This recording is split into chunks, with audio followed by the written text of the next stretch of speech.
दुनिया भर के मुसलमानों के लिए रमजान का सबसे मुकद्दस महीना रमजान दस्तक देने वाला है। रमजान की आमद के इस्तकबाल के लिए फर्जंदान तौहीद बड़ी बेसब्री से इंतजार कर रहे हैं कि ये रमजान बाबरकत और रहमत व मग़फ़िरत वाला महीना है।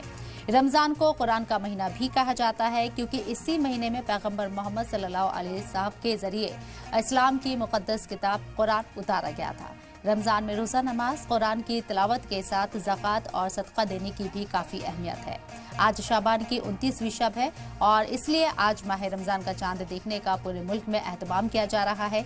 चांद दिखने के बाद रमज़ान का मुबारक महीना शुरू हो जाएगा। रमज़ान के दौरान रोज़ा रखने वालों को भूख और प्यास की तपिश का एहसास होता है। इस महीने को मग़फ़िरत यानी माफ़ी का महीना भी कहा जाता है।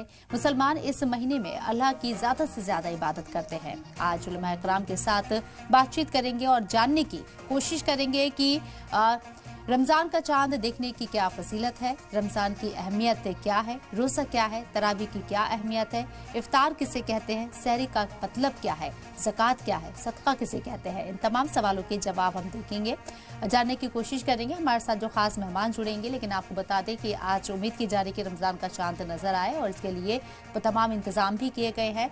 और साथ ही साथ आपको बता दें कि इस माह मुक़द्दस का इंतज़ार लोगों को जो बेसब्री से इंतज़ार रहता है, क्योंकि साल में ये महीना एक बार आता है। इबादत का ये महीना है, अल्लाह से लौ लगाने का ये महीना है, अपने गुनाहों की माफ़ी मांगने का ये महीना है। ऐसे में लोग पूरी कसरत के साथ इबादत करते हैं। साथ ही साथ यहाँ गरीबों, मिस्कीनों, यतीमों का भी खास ख्याल रखा जाता है। इस महीने में रहमतों, बरकतों और मग़फ़िरत के इस महीने में तमाम लोगों का खास ख्याल रखा जाता है।